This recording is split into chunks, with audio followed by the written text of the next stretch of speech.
Hello and welcome to my new video. आज की इस वीडियो में हम लोग 101 से आगे के प्रश्नों को जानेंगे।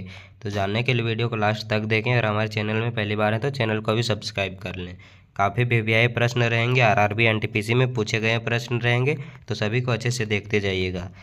आज का पहला प्रश्न हम लोग का, निम्नलिखित में से किस विशेषता के अनुसार भारत की जनता को अपने प्रतिनिधियों के निर्वाचन में प्रत्यक्ष भूमिका है? बताना है कि इस विशेषता के अनुसार भारत की जनता को अपने प्रतिनिधियों को निर्वाचन में प्रत्यक्ष भूमिका है। तो ऑप्शन ए में हम लोग का मौलिक अधिकार, ऑप्शन बी में सरकार का संसदीय स्वरूप, ऑप्शन सी में शक्तियों का पृथक्करण, ऑप्शन डी में धर्मनिरपेक्षता। तो इसका करेक्ट आंसर हो जाएगा ऑप्शन नंबर डी, धर्मनिरपेक्षता। धर्मनिरपेक्षता की विशेषता के अनुसार भारत की सभी जनता को अपने प्रतिनिधियों को निर्वाचन करने का प्रत्यक्ष भूमिका है। Option D J correct answer हो जाएगा इसका। फिर अगला प्रश्न हम लोग का, 30 जून 2022 तक भारतीय संविधान में कितनी अनुसूचियां हैं? बताना है 30 जून 2022 तक भारतीय संविधान में कितनी अनुसूचियां हैं? तो ऑप्शन ए में हम लोग का 395, ऑप्शन बी में 8, ऑप्शन सी में है 22, ऑप्शन डी में है 12। तो इसका करेक्ट आंसर हो जाएगा ऑप्शन नंबर डी, 12 अनुसूचियां है। देख सकते हैं इसका करेक्ट आंसर हो जाएगा हम लोग का डी। 30 जून 2022 तक भारतीय संविधान में 12 अनुसूचियां हैं। भारतीय संविधान में मूल रूप से 395 अनुच्छेद और 22 भाग हैं। ऑप्शन नंबर डी इसका करेक्ट आंसर हो जाएगा। फिर अगला प्रश्न हम लोग का, इनमें से कौन सा अनुच्छेद भारतीय संसद को जातियों, उपजातियों एवं जनजातियों की अनुसूचित जातियों की सूची में शामिल करने और उससे बाहर करने की शक्ति प्रदान करता है? बताना है कौन सा अनुच्छेद में भारतीय संसद को जातियों, उपजातियों एवं जनजातियों के अनुसूचित जातियों की सूची से शामिल करने और उससे बाहर करने की शक्ति प्रदान करता है? तो ऑप्शन ए में हम लोग का अनुच्छेद 43, ऑप्शन बी में अनुच्छेद 341, ऑप्शन सी में अनुच्छेद 200, ऑप्शन डी में अनुच्छेद 241। तो इसका करेक्ट आंसर हो जाएगा हम लोग का अनुच्छेद 341, option number B is a correct answer. फिर अगला प्रश्न हम लोग का, संसद के पास भारतीय संविधान की अनुसूची 7 की सूची 2 में शामिल विषयों पर कानून बनाने की शक्ति नहीं है। निम्नलिखित विकल्पों में से कौन सा इस सामान्य नियम का अपवाद है? बताना है कौन अपवाद है इन चारों ऑप्शनों में। ऑप्शन ए में हम लोग का, यदि प्रधानमंत्री संसद को ऐसा करने के लिए कहते हैं। ऑप्शन बी में, यदि राज्यसभा इस आशय पर प्रस्ताव पारित करती है। ऑप्शन सी में, यदि राज्य के राज्यपाल इसकी आवश्यकता को प्रमाणित करते हैं। ऑप्शन डी में, यदि न्यायपालिका संसद को ऐसा करने के लिए कहती है। तो इसका करेक्ट आंसर हो जाएगा ऑप्शन नंबर बी, यदि राज्यसभा इस आशय पर प्रस्ताव पारित करती है। ऑप्शन नंबर बी इसका करेक्ट आंसर हो जाएगा। फिर अगला प्रश्न हम लोग का, भारतीय संविधान का अनुच्छेद 72 निम्नलिखित में से किस से संबंधित है? बताना है भारतीय संविधान का अनुच्छेद 72 किससे संबंधित है। तो ऑप्शन ए में राष्ट्रपति की क्षमा करने की शक्ति, ऑप्शन बी में भारत के उच्चतम न्यायालय की संरचना और क्षेत्राधिकार, ऑप्शन सी में प्रधानमंत्री की नियुक्ति, ऑप्शन डी में वाक स्वतंत्रता का अधिकार। तो इसका करेक्ट आंसर हो जाएगा हम लोग का राष्ट्रपति की क्षमा करने की शक्ति। भारतीय संविधान का अनुच्छेद 72 संबंधित है राष्ट्रपति की क्षमा करने की शक्ति। ऑप्शन बी इसका करेक्ट, ऑप्शन ए इसका करेक्ट आंसर हो जाएगा। फिर अगला प्रश्न हम लोग का, किस अनुच्छेद के अंतर्गत भारत के राष्ट्रपति मृत्युदंड की सजा पाए हुए व्यक्ति को क्षमा, फांसी, स्थगन या सजा में कमी कर सकते हैं? बताना है किस अनुच्छेद के अंतर्गत राष्ट्रपति मृत्युदंड मिलने वाले को माफ़ कर दे सकता है या छोड़ दे सकता है। तो इसका करेक्ट आंसर क्या होगा बताना है। कौन सा अनुच्छेद में है ऐसा प्रावधान? तो ऑप्शन ए में है हम लोग का अनुच्छेद 365, ऑप्शन बी में अनुच्छेद 50, ऑप्शन सी में अनुच्छेद 123, ऑप्शन डी में अनुच्छेद 72। तो इसका करेक्ट आंसर हो जाएगा हम लोग का ऑप्शन नंबर डी, अनुच्छेद 72। अनुच्छेद 72 में है भारत के राष्ट्रपति मृत्यु दंड सजा पाए हुए व्यक्ति को क्षमा या उससे सजा से कमी करा सकते हैं। ऑप्शन नंबर डी इसका करेक्ट आंसर हो जाएगा। फिर अगला प्रश्न हम लोग का, निम्नलिखित में से कौन सा विषय समवर्ती सूची के अंतर्गत आता है? बताना है समवर्ती सूची के अंतर्गत कौन सा विषय आता है। तो ऑप्शन ए में वन, ऑप्शन बी में पुलिस, ऑप्शन सी में व्यापार, ऑप्शन डी में रक्षा। तो इसका करेक्ट आंसर हो जाएगा ऑप्शन नंबर ए, वन समवर्ती सूची के अंतर्गत आता है। Option number A is correct answer.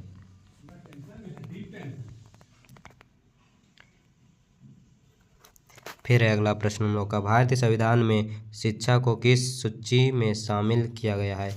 बताना है भारत का संविधान में शिक्षा को किस अनुसूची में शामिल किया गया है। तो ऑप्शन ए में सरकारी सूची, ऑप्शन बी में समवर्ती सूची, ऑप्शन सी में राज्य सूची, ऑप्शन डी में संघ सूची। तो इसका करेक्ट आंसर हो जाएगा ऑप्शन नंबर बी, समवर्ती सूची। भारतीय संविधान में शिक्षा को समवर्ती सूची में शामिल किया गया है। Option number B is correct answer. फिर अगला प्रश्न हम लोग का, शिक्षा को भारतीय संविधान में किस सूची के अंतर्गत रखा गया है? बताना है शिक्षा को भारतीय संविधान में किस सूची के अंतर्गत रखा गया है। तो इसका करेक्ट आंसर हो जाएगा हम लोग का समवर्ती सूची के अंतर्गत। Option number B is correct answer.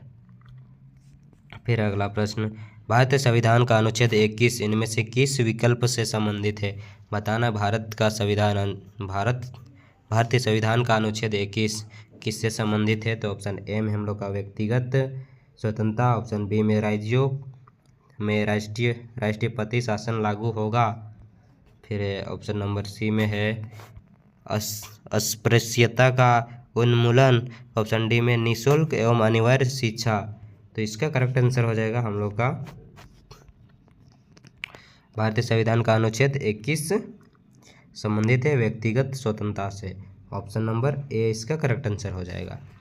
फिर अगला प्रश्न हम लोग का, जीने का अधिकार भारतीय संविधान के किस अनुच्छेद के तहत प्रदान किया गया है? बताना है जीने का अधिकार भारतीय संविधान के किस अनुच्छेद के तहत प्रदान किया गया है। तो ऑप्शन ए में हम लोग का अनुच्छेद 15, ऑप्शन बी में अनुच्छेद 16, ऑप्शन सी में अनुच्छेद 21, ऑप्शन डी में अनुच्छेद 14। तो इसका करेक्ट आंसर हो जाएगा हम लोग का ऑप्शन नंबर सी, अनुच्छेद 21। जीने का अधिकार भारतीय संविधान के अनुच्छेद 21 के तहत प्रदान किया गया है। Option number C is a correct answer. फिर अगला प्रश्न हम लोग का, भारतीय संविधान के अनुच्छेद 21A में निम्नलिखित में से किस अधिनियम का उल्लेख किया गया है?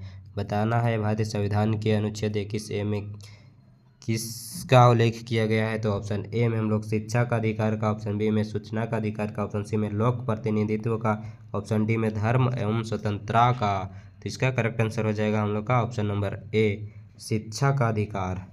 भारतीय संविधान के अनुच्छेद 21A में शिक्षा का अधिकार का उल्लेख किया गया है। Option number A is a correct answer. फिर अगला प्रश्न है, भारत के संविधान में निम्न में से किस अनुच्छेद में शिक्षा के अधिकार की व्याख्या की गई है? बताना है भारतीय के संविधान में निम्न में से किस अनुच्छेद में शिक्षा के अधिकार की व्याख्या की गई है।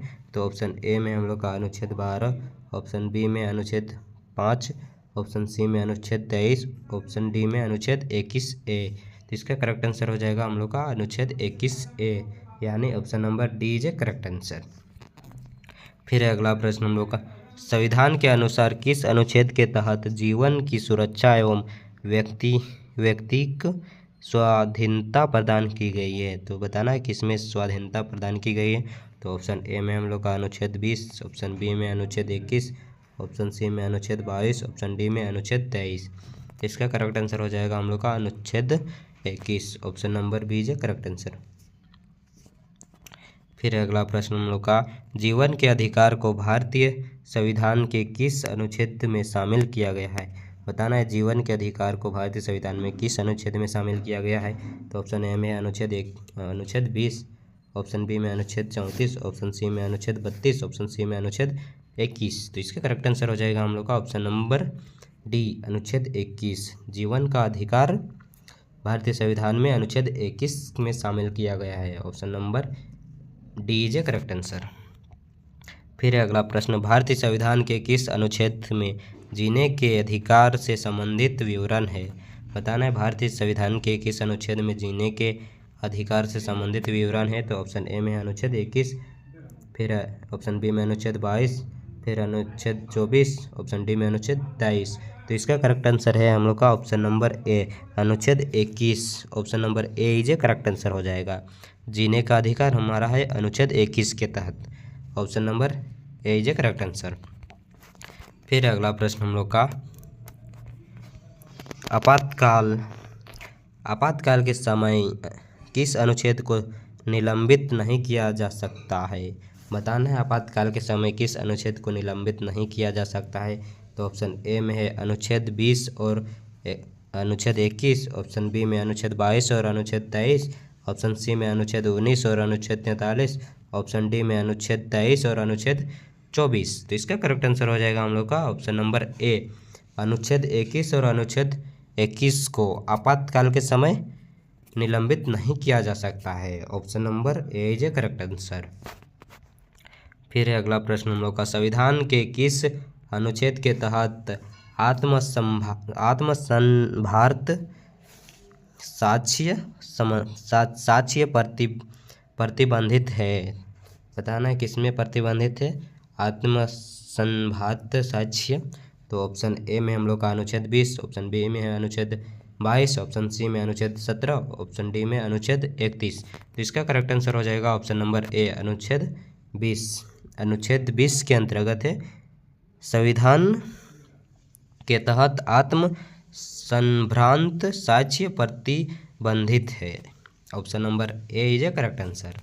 फिर अगला प्रश्न हम लोग का, अनुच्छेद 370 के मुख्य मसौदाकार कौन थे? बताना है अनुच्छेद 370 के मुख्य मसौदाकार कौन थे? ऑप्शन ए में हम लोग का doctor BAR Ambedkar, option B में लाल बहादुर शास्त्री, ऑप्शन सी में N Gopal Swami Ayyangar, option D में सरदार वल्लभ भाई पटेल। तो इसका करेक्ट आंसर हो जाएगा ऑप्शन नंबर सी, अनुच्छेद 370 का मुख्य मसौदाकार था N Gopal Swami Ayyangar. Option number C is a correct answer.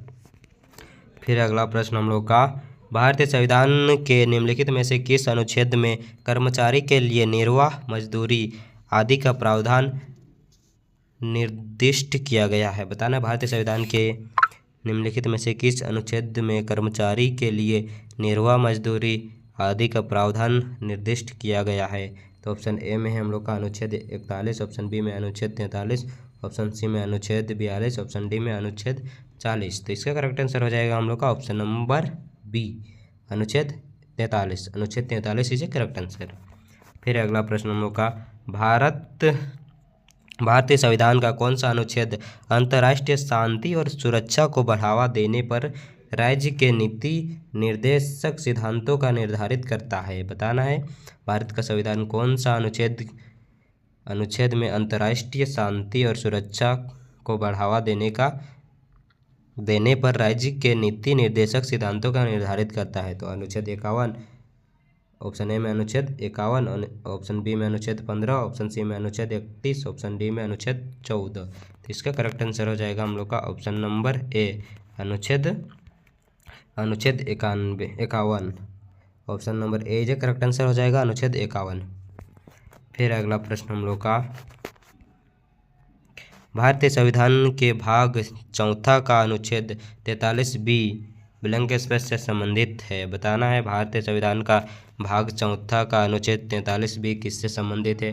तो ऑप्शन ए में हम लोग का ग्रामीण व्यापार केंद्रों से, ऑप्शन बी में ग्राम पंचायतों से, ऑप्शन सी में वन विकास से, ऑप्शन डी में सहकारी समितियों से।